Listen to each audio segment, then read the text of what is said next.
Take. There you go. Welcome, everybody. John Lavinia's Success Mastermind, 16th of November, nearing that vital point in November where we start to think about the year end. Welcome to the general session, John Lavinia's Success Mastermind. There is another session tonight, housekeeping wise, 5 p.m. Eastern Time US. Ivier with her Corporate Curios session on corporate life, management, personnel, team issues, and many, many more wonderful stories and tips and hints and discussions. So that is 10 p.m. at the moment in the UK for UK listeners, 5 p.m. Eastern for the US listeners. There's no more housekeeping for today. I don't think there are any other sessions later. Hi, Lindsay, how are you doing? You can see Lindsay there. So, yes, I wanted to talk today about something I talked about a year ago, which struck me again after the sort of tough time some of us have had and the sort of unceasing number of problems and challenges that we've really been confronted with and that have maybe taken the shine off the journey for some of us. So I wanted to speak about generating joy for success, which is something Stuart might remember me talking about. He's got a great memory. The whole idea here was that, really in order to generate success, we have to generate joy for ourselves throughout our day. We've got to be actually happy doing what we're doing. If we don't do that, my gosh, it's a struggle and it's really, really difficult to stay on message, stay focused, and even be bothered to do what we've got to do. It just seems like a terrible trudge. So in order to generate that energy and that drive that we actually need, or the vibrations, as some of us call it, to keep us at that high level of function, in order to turn those ideas of ours into efforts into something that leads to a fulfilling dream, we've got to keep the joy level and the happiness level up. We can't be, just can't be letting that down. And that's so easy to lose sight of when some of us been through hard times, constant problems. In our case, borders shut, tourism folding up, other people's industries going down, shipping doubling in price, Stuart getting sent the wrong size packages, massively increasing his shipping price. The things that have happened to us can just take the gloss off this whole e-commerce journey. I've heard so many people say that. So I wanted to revisit this after a heavy year, which I think we can describe as a heavy year. Life's in danger in this heavy year of getting a bit too serious. It's been a roller coaster ride. Inflation, now we're all talking about, yet more misery, disruption to supply lines, to shipping lanes. Let's just not lose sight of why we started doing all this in the first place. Because if we lose that enjoyment of the ride, the whole journey really could just become empty and pointless. And some of you may comment on that in a minute. Is it now as fulfilling as it was for you? Or have your goals become a bit hollow, perhaps turning to ash in your mouth, and you don't feel the same way as you did about them? I'd love to hear what you think about that in a minute. So we've got to seek and appreciate the joy around us in what we're doing, because it is there, but it's so easy to cover it over with problems and issues and struggles. It's still there. We can dig it out, but we have to go and look for it. So how do we all feel about that? How do we feel about the journey we've been on? Are we still positive, happy, or are we negative? Are we just going on a negative slope and losing interest? So we also got to remember sometimes that, life just gets too serious. Switch on the news for a few minutes and you start clutching your head thinking this is just too serious. It's just, my gosh, what's going on? So many terrible stories yet again, even this week. And, too serious, unfortunately, can then mean too stressful, too much of a struggle, no return in fulfillment and achievement. It can mean all sorts of things, but what it does is just drives us down, pushes us down. And left to the extreme, this constant stress with no relief and no joy can then actually lead to depression, and worse still, sometimes with some people, to mental illness. And as Albert Hubbard said, do not take life too seriously. You will never get out of it alive. I love that quote, which really sums it up in a nice jokey way. And incidentally, Stuart, he was the writer of a message to Garcia, which we covered in one of our sessions about a year ago, about carrying on in the face of difficulty with your assignment. So that's quite opposite to today as well. Carrying on in the face of adversity requires, of course, enormous force of positivity and personality.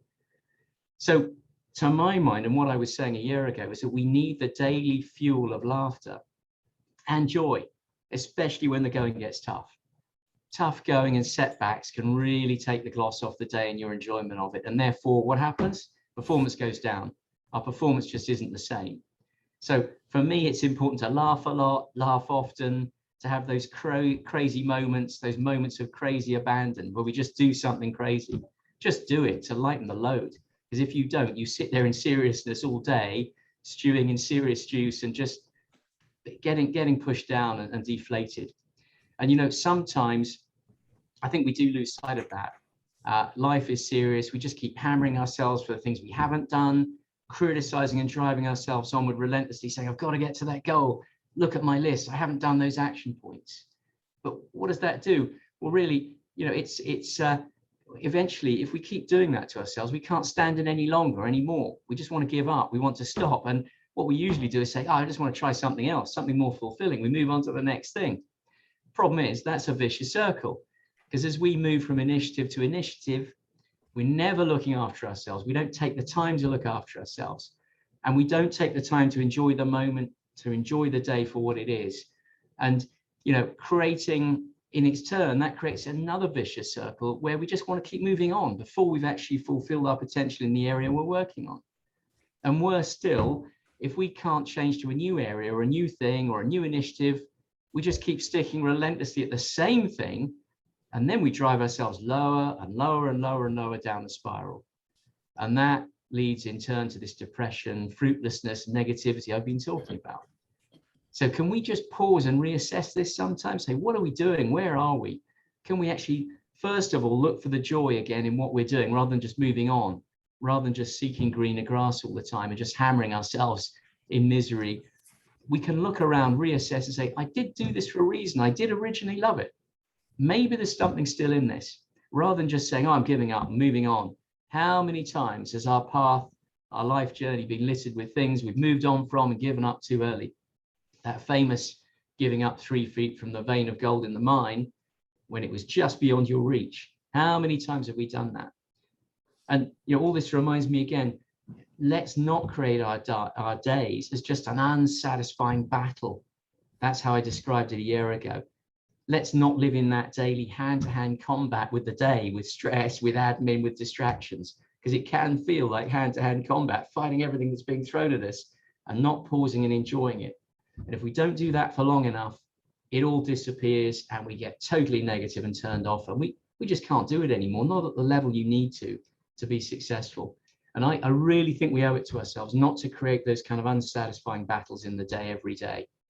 Just look at ways to take the pressure off yourself, to appreciate what's right in front of you. We can all do that if we just allow a little bit of time every day just to take stock of that.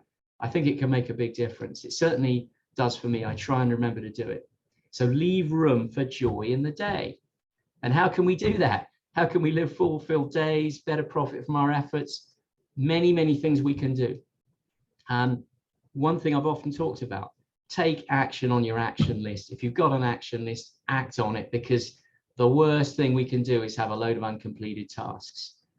That is such a negative drag and makes us feel so bad before we've even started the day. When we first wake up, that action list hits your subconscious. Don't drag those action points, as I've described it before, like a sack of stones behind you. It's a lovely image, dragging that down the road behind you. Tick off those tasks. Don't drag them down the road like a sack of stones. And it's so important that we tackle this now in November before we get to the year end. Because when we reach the year end, we risk entering that new year with all that new energy, supposed New Year's resolutions, just weighed down by last year's sack of stones again before we've even started. And what's going to happen? The resolutions, the new energy will just dissipate by the end of January, because that sack is still weighing us down too much. You know, do you have, does any of us have any idea what a sack of stones actually weighs, by the way? It weighs a heck of a lot. It's a hell of a thing dragging that down the road every day. And, you know, it just causes mental suffering and negativity. It's just a dead weight. So we can actually tick things off the list, and we can really savor those wins and say, I've ticked something off the list, however small it was. And this is part of generating joy again. It's a double win. Not only have you got pressure off yourself because one thing's gone, but you've congratulated yourself aloud. Please congratulate ourselves aloud for completing a task. Shout for joy and say, I've done it. That's a win. You can actually accompany that with a symbol, which is what I used to do. You can actually ring a bell or do something visual or sensual to celebrate that win. It's like ringing the bell on a ship. Let's ring the bell. Just enjoy the success and celebrate every single win. That starts to lift us and lift our spirits, and it makes the list seem less daunting into the bargain. It's a double win. So let's keep beating ourselves up, as we all tend to do. We just beat ourselves up for not doing things rather than winning and congratulating ourselves. Ralph Waldo Emerson, one of Stuart's favorites, I think. Most of the shadows of this life are caused by standing in one's own sunshine. We block our own sunshine and create our own shadows. This is in our control again. It's yet another thing that is in our control. So let's celebrate life, because if we can't do that, what on earth is there by way of joy if we can't celebrate our life and what we have in every single day we've been given? And then another aspect, be true to yourself. Be true to yourself. Let's not forget that. We tend to forget that. Authenticity. It's our guiding light. It's our North Star. And it's something John has written about in his book, Integrity is Everything. It covers that. If we're out of line with ourselves, lasting joy just is not possible. You're going to have hollow victories again that I meant. These hollow victories I mentioned, they're going to follow for sure. Because when we get the goal we've been aiming for, we find it wasn't aligned with ourselves. We weren't true to ourselves, and it means nothing. And then we start all over again. We need to find, says Barbara De Angelis, the courage to say no to the things and people that are not serving us if we want to rediscover ourselves and live our lives with authenticity. Barbara De Angelis. Socrates put it another way. He said, to find yourself, think for yourself. Live your way, think for yourself, and do it your way. Be true to yourself. This is what generates joy, and this is what generates negativity if we get it wrong, because we suddenly find it wasn't us. We've lived somebody else's life for a long time sometimes. Henry David Thoreau, be yourself, not your idea of what you think somebody else's idea of yourself should be. Putting it another way, let's just focus on not what society's thinking of us and what they might think of us and whether it's better we do something this way because they might think of us differently. Just do it and do it your way. We're all decent, upstanding people wanting to have a go and do something reasonable. So let's just do it our way. If anyone criticizes you for that, they're in the wrong. Don't worry about them. There are always going to be critics and people throwing negative stones your way. So are you living as you yet? Let's ask that question. Are you living as you yet, or are you still waiting? If so, what are you waiting for? Are you stuck in a social cage? And if so, all I can say is that joy lies just beyond those bars. It's just through those bars. You can actually break out of them. But it's choice again. It's a choice we have and we have to make. So if we can just align ourselves and our inner passions with our activities and our daily actions, then joy will surely, surely follow. I know that. I've often felt it when I do the right thing for myself. This will generate results in the day. It certainly works for me. It generates results. Live in joy, live for joy, and live your day and your life your way. And in doing that, amongst all those pressures and challenges we've been talking about, we have to look out for the anchor points and remember what they were. We have to set our anchor points down. The anchor points we fix aspects of our life to in order to stay as ourselves and true to ourselves and anchored at the end of it all, because we're going to get buffeted on the wild seas of commerce and setbacks and problems and unpleasant people and people ripping you off and things not arriving. We have to anchor ourselves right back to where we started and to what matters to us and our values, and concentrate on the day, your anchor points, not somebody else's again. Don't concentrate on how someone else's day is going and whether they've had a better day than you and succeeded to a greater degree than you. That will not bring you joy. That will not bring you joy. But talking about other people, another thing I talked about a year ago, we can certainly also create joy for ourselves by helping other people. That's for sure. Just help somebody. Let's help someone every day and see how we feel about it after a month. We'll feel differently about life because it gives you so much joy back, which then feeds back in a loop into your own work and your own self and your own self-value. So if we can just help someone every day, let's see how we feel in a month about doing that. You'll be amazed at what comes back. Sustained or random acts can make a difference to others. I've been faced with that a lot recently in the non-profit environment in this COVID scenario where so many people need so many things. But selfishly, helping someone else can change your life as well. It really, really can. Just give it a try if you haven't tried it already. Focus, creating focus, another crucial thing. Focus and discipline in the day. Yeah, it's a constraint and it looks like a constraint and a straitjacket, but actually it is a release. Because even the most creative people in history had a very focused daily regime. I think it's a book I've mentioned before, called Daily Rituals, which is fascinating.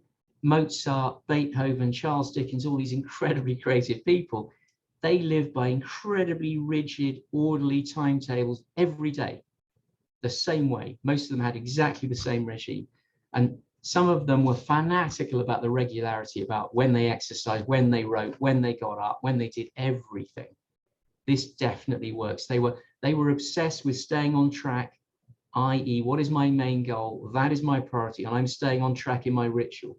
Charles Dickens, every single day, he always made sure that by 9 o'clock he was writing and he didn't stop till 2 p.m. every single day to produce the output that he produced. And the rest of his day was also as precise as that. Anthony Trollope, who I've mentioned many times, 47 books, I think, he wrote. One of England's greatest novelists. He wrote from 5 a.m. to 8 a.m. every day. And I think he wrote 2,500 words before 8 o'clock every single day. And that's how he produced the 47 books. It was just a matter of relentlessly carrying on until he could produce, with practice, 250 words every 15 minutes, because it was just automatic. So ritual, routine, and habit, which we've been talking about a lot recently, really, really matters. It is not a straitjacket. It frees us because it's automatic and we don't have to think. Like having the same colored shirts, as John used to say to us a year ago. He used to wear the same colored shirt so he didn't have to think about it. These things free us up. So we have to follow the example of these incredibly creative people, in my view, if we want to carve out those focal points in the day that release our energy to work on what our priorities actually are, to meet the goals we've really set, not to do other things like admin. We've got to make sure everything we do in those crucial parts of the day is aligned with our objective and our target.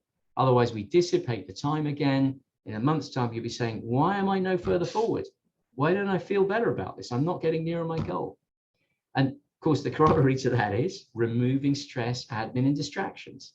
Let's look at everything we're doing again and again and again. Can we reduce the admin? Can I reduce the bills? Can I reduce other things that really are just a drag on my time? Are we working equally in an environment that's just full of distractions all around us? Can we get rid of some of them? The social media, the phone pinging, whatever it is that's going on around us, can we get rid of that? We can always take a conscious look at how we're spending that time. And above all, let's not create a complicated life. So easy just to create a complicated life by default that we have no chance of leading, managing, or enjoying, or even profiting from, because it's just too full of baggage, confusions, things that we're trying to achieve, too many goals, too many people we're trying to keep happy, too many places we're trying to go. We can definitely deal with that. As Confucius said, life is really simple, but we insist on making it complicated. And we really, really do, sometimes without even realizing it, partly because we don't know when to say no. We've got to be able to say no to things. And some members of the group got really good at that. And they said to people, no, sorry, today is my day for e-commerce work on my project. I'm not available. They learned to say that. And originally found it hard to say that. And then it became easy to say it because they knew they owed it to themselves. So are we overcomplicating things? Are we just taking on too much?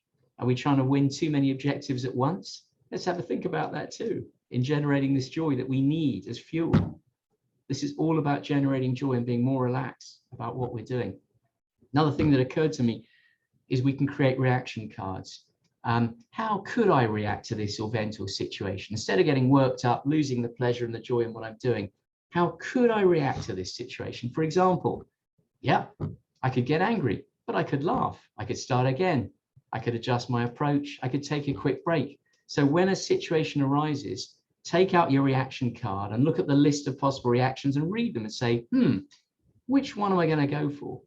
Which one am I going to go for? What that does is force us to stand back, test the reaction we were about to make and say, is that the right one? Or can I react another way to this? And is that the reaction that's going to serve me well today to get forward or not? And then how about reacting positively in the face of adversity for a change, of becoming a magnet for joy, as I've described it before, just through sheer force of reaction and personality. We can change our reaction, our personality in given situations. It's all programming, the programming we've talked about before in the group. Transmitting joy has a strange effect because it acts as a magnet to bring joy back in our direction. Just try it. It really does work. It really does work. Another thing is to create surprise. You've got to create surprise. Surprise is joy. Shake the day up sometimes. Just do something completely left field, unusual and different. If it's too routine always, and you know exactly what's going to happen next week and the week after and the week after that, that can become drudgery, which can just quell and put a fire extinguisher around any joy you were creating. Do the unexpected. And on that front, try keeping a set of wildcards at hand. You just write on each card a random action or activity you wouldn't normally do, and then turn it over, shuffle it, and occasionally draw one out of the pack. Go to new places, talk to new people, try new things, shake it up, do the unexpected. That will definitely generate some joy and break the monotony. Surprise is joy for me, definitely. Nearly coming to the end here before I open the floor, but the other thing is, don't worry about the things we can't change. We've said this before too. Worry about the things we can have an effect on.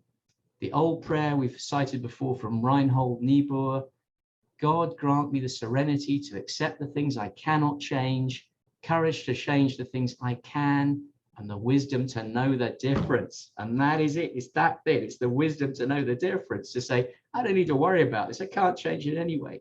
Let's go for the things today that I can make a difference on. And don't just keep hitting your head against a brick wall. Adapt, change, go around the obstacle, find a new way. There's always a way. Do I really want to be rigid about this thing? Why am I getting stressed and rigid about it? Does it really matter? And if so, why? And what can I do that's a bit different to get around this? Always a way. I can always see it a different way. Round obstacles, not straight through them. Work out what you can do rather than what you definitely can't do. A Yoda quote actually from a year ago: do or not do, there is no try. Had to get that in for Stuart from The Empire Strikes Back. Just do it. There's always a way to do it. There's no trying, just do it, but do it in a way that's sensible, calculating, and goes round the obstacle. Just accepting blockages as they are, not doing anything about them, sets up a conflict in ourselves, which sets up unhappiness, finishes off the joy and the enjoyment in the task. Don't let that happen. And we also need that downtime. We need exercise time, sleep and rest time. We used to be reminded by that by Therese every day when she talked in her sessions about looking after ourselves in a holistic way. Everything's harder, much less enjoyable when we don't take care of ourselves. And we allow time in the schedule for that. That's very important too. I'm going to open up the floor. Just wanted to say, really, let's have our thoughts on keeping days joyful, activities joyful and enjoyable to generate the success. How do you do it? Have you struggled with doing that? Is there anyone here struggling with the whole journey now and finding it's not joyful anymore? Do they want to reach out? By the way, anyone can always reach out, message members of the group. People have been through this. They can really help you. We're all here in this group to propel each other forward. But on that note, I'd love to open the floor. I see John has joined us. And, hello, sir. Hey, John. John, hey. Great to see you. You did get a mention a few times there, but I did, and I'm not wearing a black polo shirt, so I just completely invalidated your entire talk just with one clothing choice. So, all right. So here's what's coming up for me. You're talking about anchoring oneself, and I like stability. This has come up a few times this week in book study last night, where we were talking about the conclusion of Atomic Habits by James Clear. And it's just come up in my own life where, I'm looking at, my identity as stable and productive as the rock, right? I like to be the rock, which on one hand is, it's comforting for me. And I think for the people who deal with me, because they know what to expect, right? So it's easier for me to talk about being consistent and having integrity and all those kind of things, because I've decided to be stable and to anchor myself. On the other hand, that's also, I think, a justification for deferring life. I was just having this conversation with Shannon as we were walking up and down, the coast here of Clearwater Bay, walking to downtown Dunedin, Stewart, right?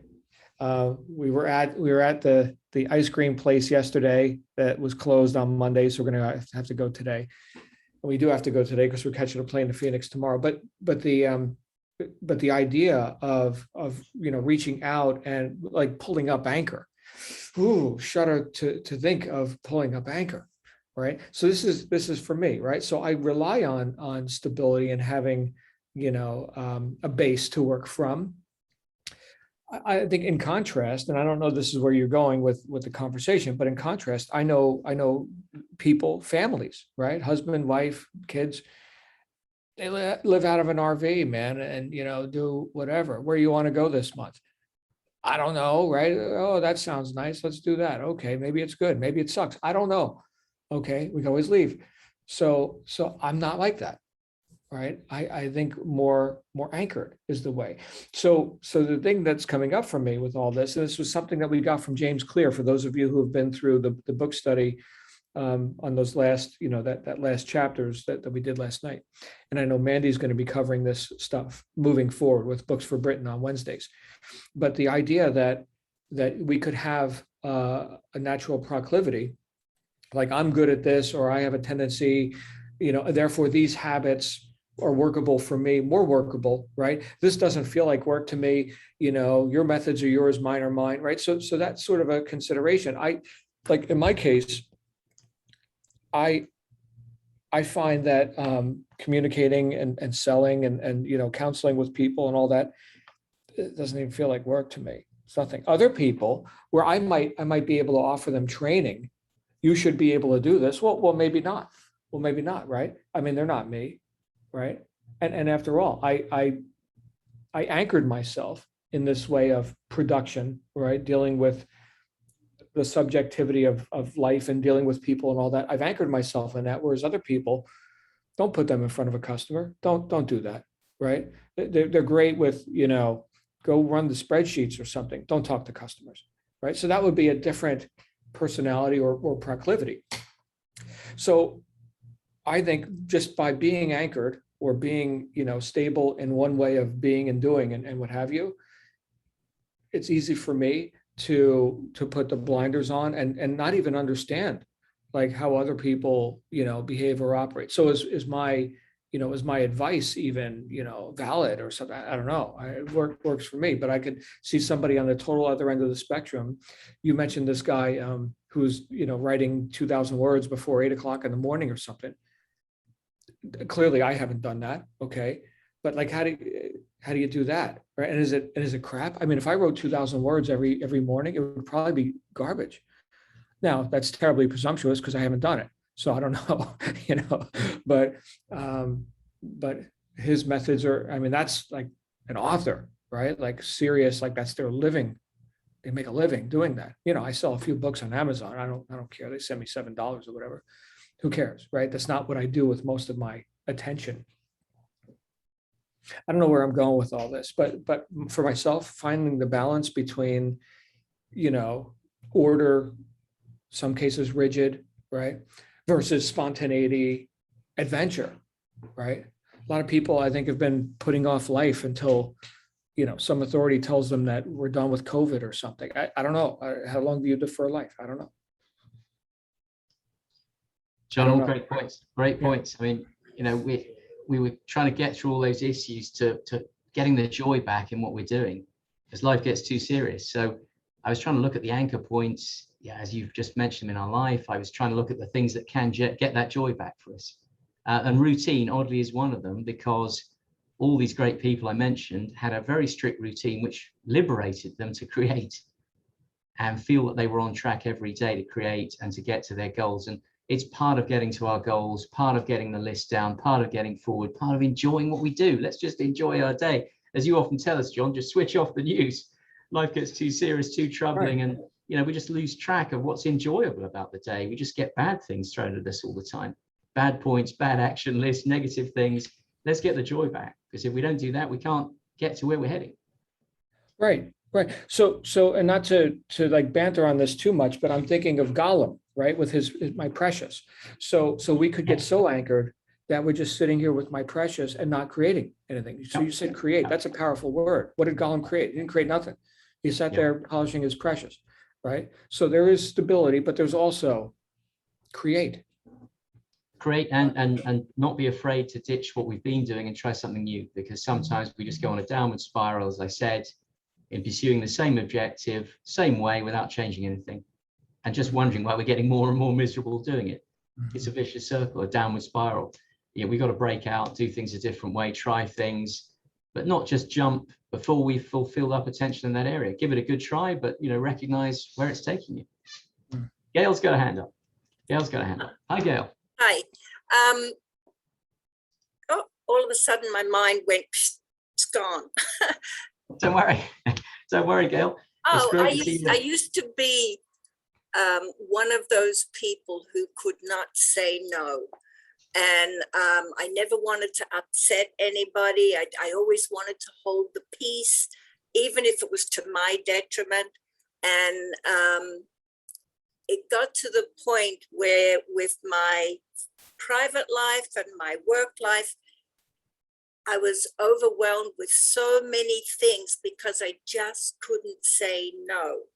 And I had to learn how to do that. And it was a very difficult thing to learn. And it took quite a few years. It didn't happen just overnight.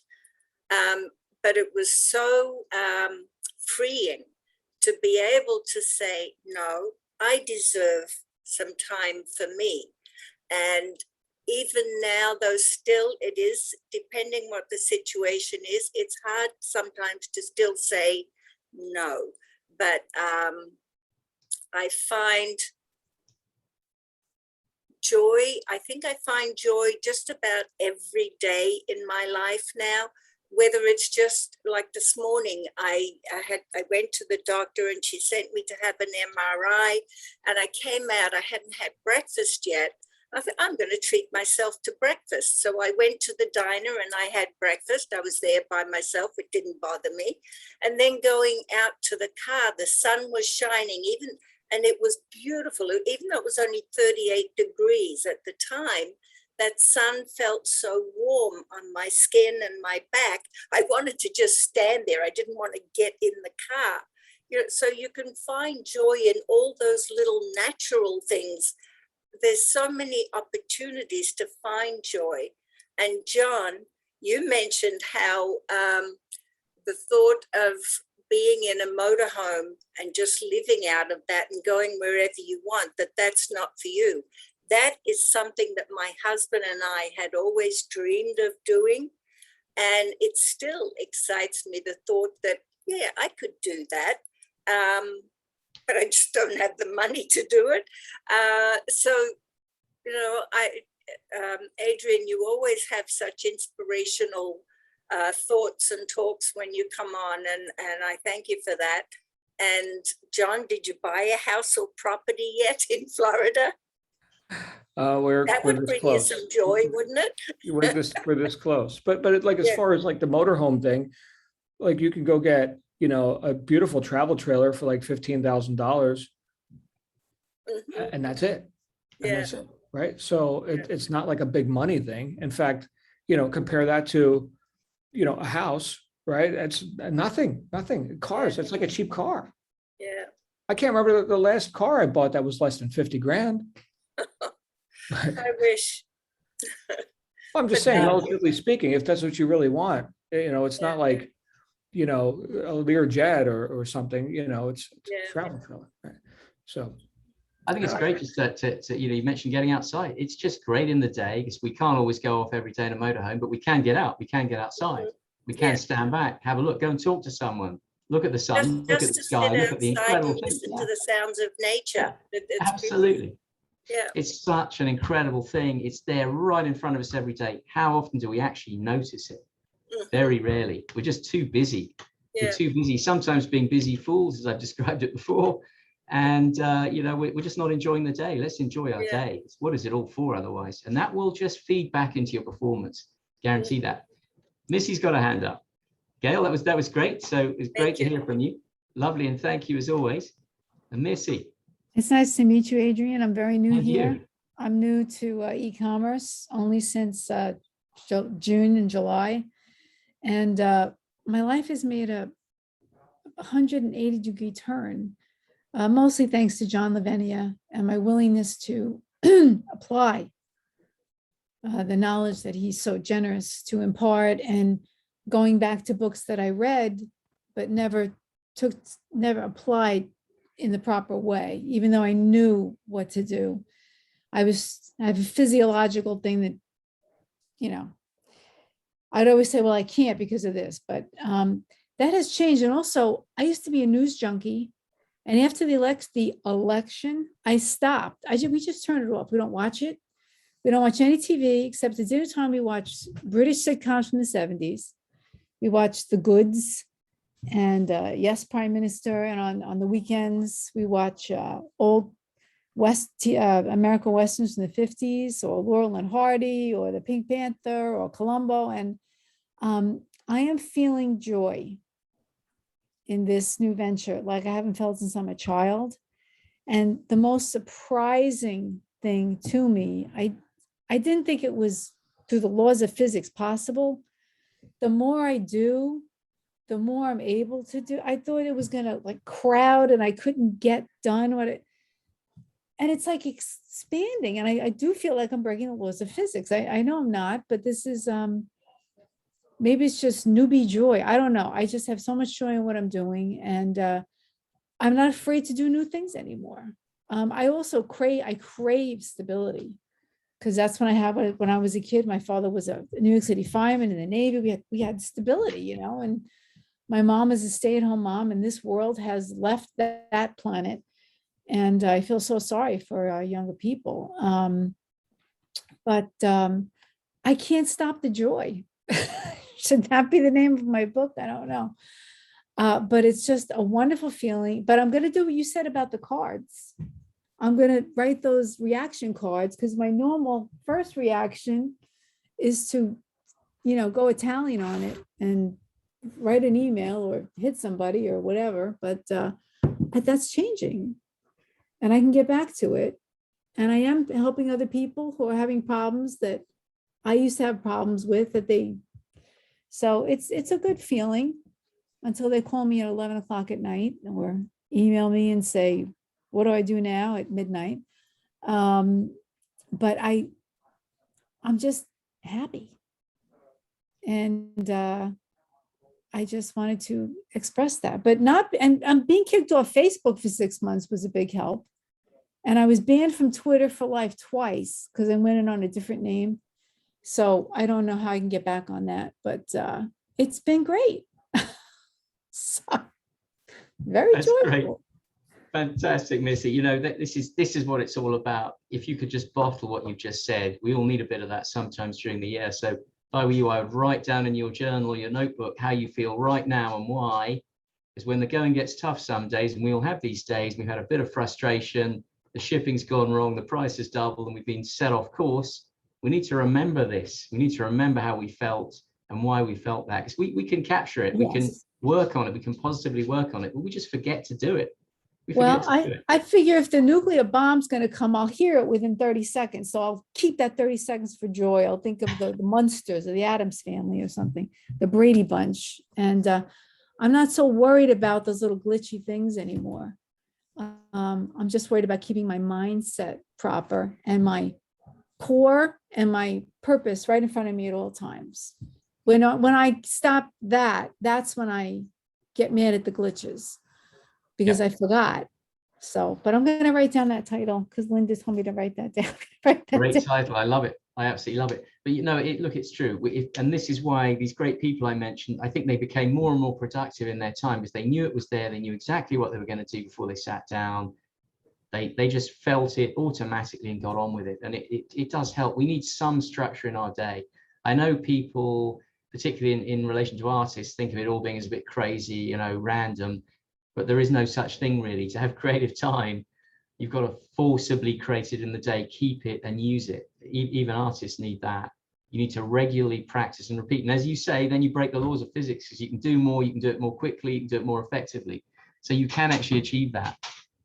Love that, Missy. That's great to hear. I'm so glad that you're enjoying the journey.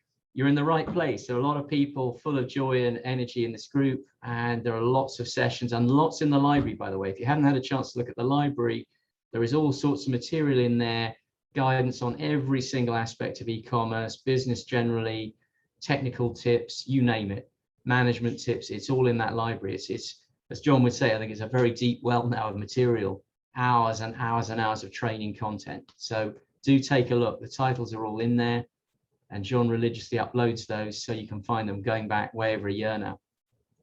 Thanks for those thoughts, Missy. I know Stuart had his hand up a while back, but it disappeared. I don't know if he was thinking of any deeper meaning in this, but I think I put up the little party hat for joy as Missy was talking there. Man, you're awesome. I just got to say, like, just listening to you speak, you exude joy. And I think, you know, you're a great speaker. You embody the topics that you present here at the Mastermind. So even just listening to you speak, I couldn't help, you know, crack a big smile on my face. And I'm still feeling the positive effects of smile yoga, right? We talked about this before, that even just the act of smiling causes physiological changes in your body.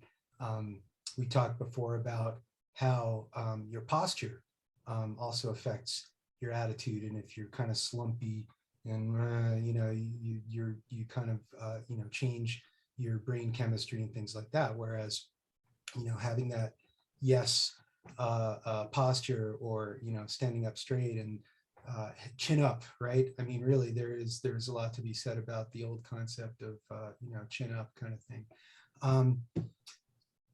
Creating joy, generating joy.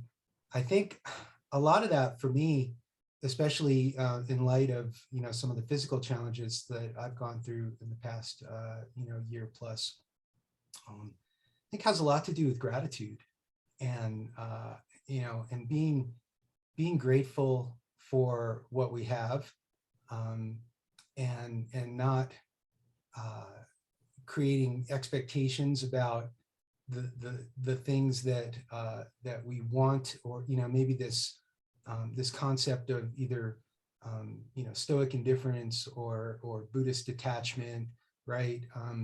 You know, having the goal but not being too attached to the outcome, kind of thing. And I think that the concept of true happiness comes from being in the moment and being grateful for the things that you have, versus stressing about the things that we want.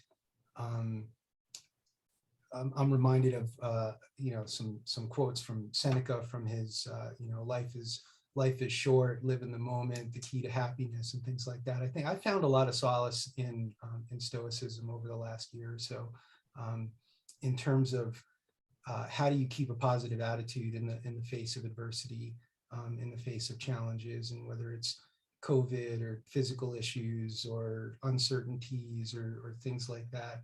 And I think, you know, for me, you mentioned the Serenity Prayer, and, you know, that triggers the concept of the dichotomy of control in Stoicism, which is, you know, there's only a few things that you can control, and the rest is out of your sphere of control, and you shouldn't worry or stress about such things. And those are really the causes of unhappiness in our lives, because we tend to worry about things that we have absolutely no control over, right? And the things that you can control are what you think, what you say, what you do. And then that, you know, kind of reminds me of what you were talking about in terms of, you know, negativity, right? And we've talked about this a zillion times too, that, you know, we have to be the vigilant guardians at the gates of our mind, right? And that as human beings, however goofy it is, we tend to have this negativity bias. I read something recently that most people, not us, of course, on this mastermind, because we're in training, but most people, the bulk of the thoughts and the self-talk tend to be negative. And, you know, that has profound effects, right? James Allen said, you know, negative thoughts are as sure to kill a man as a bullet, right? Or something to that effect. And so I think, a big part of that is, as Missy mentioned, and as we've all talked about, is, keeping our mental game together and sticking to our mental diet. I think one of the first sessions I did last year was about the 30-day mental diet from Emmett Fox, and this concept of just, how do we dispel negativity? And I think there's a lot of ways to do that. Everybody's a little different. I tend to be a very visual person, so I'll often envision a physical, force field or a bubble around myself, right? Or sometimes I'll negate, just I'll have a thought and I'll just shake it away. And Leah we'll just be sitting there in silence or driving or whatever. And she's like, what are you doing? I'm like, oh, I just had something that I just don't, I don't consent to, I don't want. I think Dorothea Brandt said something in Wake Up and Live about, no, I will not think this, or I am not this, or whatever it is. And sometimes, it's that concept of being the spiritual warrior, and whether, you wield the sword of truth or the sword of positivity or whatever, it is. A lot of people get into the surround yourself with white light or whatever techniques, right? But the reality is that we are constantly under, I'll call it attack, whether it's from our own, we can be our own worst enemy. So, right, sometimes the enemy is within our own thought patterns, the way that, our own self-talk, and where does that all come from? And other times, just as often or more often, or depending, on your situation, right, those vibrations, those energies, come from without. And many people, I'm immediately reminded of Don Juan from Carlos Castaneda's books, and talking about we have to protect ourselves from other people's thoughts, right? And just as important as it is to have responsibility for the things we think and feel and say and do, there's this, understanding that we need to protect ourselves from other people's thoughts and expectations of us. It's not always necessarily this negative psychic attack. Sometimes it's just, other people sort of imposing their will on us, right? And we need to protect against that. You said something about stewing in the serious juice. That was very cool, because as lighthearted as I can be, I also have a tendency to be very serious, right? And very contemplative and kind of get wrapped up in my own head. So I appreciate the, getting out of that space. You made this analogy of like being locked up in the cage and joy is just out there somewhere. I liked your suggestion to just make time to do something joyful, right? And whatever that is, for me, that's getting out in nature and just taking a deep breath. And, I'm grateful for me, sometimes that's just looking out the window and seeing the mountains behind my house or whatever it is, from my office, I set things up so that I can just, look outside and see the llamas and see the mountains, and, that it just immediately brings me joy. You were talking about the grass is greener concept and the 3 feet from gold. That was one of the first stories that John had shared with us over a year ago now. How crazy! But the story of the miner that was, digging and digging and digging, and then just finally gives up and sells the mine. And the person who buys the mine, scratches the surface and finds the gold deposit. I was recently reading a speech by the founder of Temple University. I want to say it's Russell Conwell, and it's called Acres of Diamonds. And it's a very similar story where, he travels to what is now Iraq in the late 1800s, and he's going to see Nineveh and Babylon and the ancient Sumerian megaliths and ancient culture and things like that. And he meets this this guide who tells him this story. And in one way, he's talking to Conwell, because here's this guy that came halfway around the world to seek some sort of wisdom, when the reality is that success and wisdom is often right in front of us or right underneath us. But he tells this story of this farmer in Iraq who wants to find diamonds, and he goes and talks to a priest about, where can I get diamonds? And the guy tells him to travel around the world, and so he sells his farm and leaves. And then of course the person who buys his farm is digging through the sands and finds a shiny little rock, and then another one, and literally the guy was sitting on acres of diamonds and decided to leave. So I think just that concept of being grateful for what we have, right? We're all sitting on acres of diamonds. We're all we all have success, we all have joy, we all have happiness, and we tend to feel like we need to look outside of ourselves or somewhere else, or go somewhere, or, if I could just travel to this place, I'll be happy. But whatever that old saying is, wherever you go, there you are, that kind of thing. And John, you were talking about, like, at least what I got out of it was, stepping out of our comfort zone. And we've talked about this a lot, comfort kills, and, true growth, comes from making yourself a little uncomfortable and stepping out of your comfort zone. And I give you props, man, for, even considering, because, I talked about this last night a little bit, but the courage that it takes to uproot yourself. And it's one thing, when you're in your 20s and, life is a grand adventure. And it's another thing when, you've got family and a life, and, and we tend to value stability, as you mentioned, and Missy too. And if I recall, John, didn't you just buy a house in Arizona? Like, you just moved, I think, like a year ago or something like that. No, we didn't buy anything. Oh, but didn't you? I remember you moving from one place to another Oh, when yeah. we first met. Yeah, we moved a couple of times when Shannon was diagnosed with cancer. Now we're going back a couple of years, but we downsized and compartmentalized and all that. And then, yeah, we moved out of the city. We were in Phoenix, and then we went to the East Side, and, which I think was a big upgrade. And now we're looking at the East Coast. So that's kind of, like way out of the desert, Awesome. But look, here's the thing, nothing's permanent, right? And, we could travel in both directions. We can go north, south, east, west, right?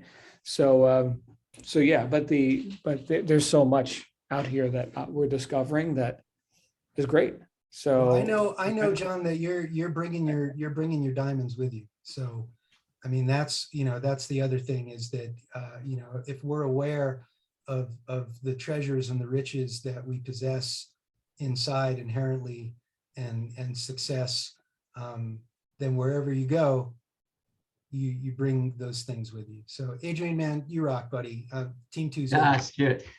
That's so kind. I so much miss you speaking on Tuesdays. We used to do the alternative Tuesdays, and we miss you, brother. We miss you. So maybe we'll coax you out of retirement at some point for a talk or two. John might have to work on that and twist your arm a bit, but I think you left us with Schrodinger's cat trying to get out of the bag, and those many theories in physics, which Missy is now breaking. So she's overturning the laws of physics, I'm glad to hear. So many thoughts there, too many to sum up, Stuart. Really the gist of it, all the things we've said today, just look after ourselves and enjoy. Sweep away the negative thoughts. Ivier gave us the image of sweeping them off the doorstep before they get over the threshold. That's what she left us with some months back. If we do this, we can keep going. We've got joy and we combat negativity. We can keep going long enough not to give up 3 feet from gold, which we've often talked about. Seneca, you mentioned, yeah, his book about the shortness of life, but he did say life is perfectly long if we put it to good use. He's absolutely right about that. Even in the last few weeks of life, we could do a lot if we choose to. So it's a matter of choice. But as I said, write those wild cards. Write down random activities and pull one out of the drawer every week at least to say, I'm going to do this just crazy thing today. I don't want the weeks to be the same. Get the joy and the unexpected back. That's how we get ourselves spurred on to do things. You've got to have variety, surprise. Give your family some surprises. Don't just have every week the same, where you do the same stuff, sit at the same table, have the same meal. Break it up a bit. If we break it up a bit, the journey's a lot more enjoyable. And as you alluded to, Stuart, it's about the journey, not just about arriving. Because we could arrive and be disappointed. Let's enjoy the journey, and then we'll never be disappointed. So I really appreciate those comments, Stuart. And that just about takes us to the top of the hour, unless anyone's got any, as John would put them, burning desires. We might wrap it up, leaving us with the thought that Ivier is speaking in a short while, 5 p.m. Eastern Time, US, 10 p.m. at the moment in the UK, until the clocks change again. So we're looking forward to Ivier speaking later, if anyone can join us. It's been great to have everybody here. 16th of November, John Lavinia's Success Mastermind General Session. For those watching on the YouTube, please join the group and think about all the help, the backup, and the fantastic material that's available to you if you do. Everyone's here for each other, and I mean that again for members of the group as well. Everyone's always there. We're just a message away. We often talk to each other. We often try and share tips with each other. That's part of being in a mastermind group. It's the true meaning of a mastermind group. Keep each other going, getting each other forward, not just getting ourselves forward. That's why John set this whole thing up with Stuart and others' help. That's how it got going. So let's enjoy the group as well. Let's not forget that. So thanks to everybody. Unless anyone's got any more comments, we'll wrap it up until later on with Ivier. So thanks again. Great to see everybody. Thank you so much for joining. I've had so much fun listening and talking as usual. And we'll see you soon. Great to see you, Ace. Haven't seen you for a while. Great to see you. Hope you're doing well. We look forward to hearing from you. How are you? Oh, you're on mute there. Oh, here we go. I'm doing well. Great to see you too. Fantastic, Ace. Come and join the calls. We like to see you. We like to hear how you're getting on. Well, I was kind of out of the loop there for a week or so, but I'll be back. Great news. Always great to see you. Always great to see you. You take care of yourself. So we're wrapping it up, Ace, and we hope you can join Ivier later, and we'll see you tomorrow if not. So take care, everybody. Let's go for those goals. Get those routines working for us. Take care. Bye for now. Goodbye.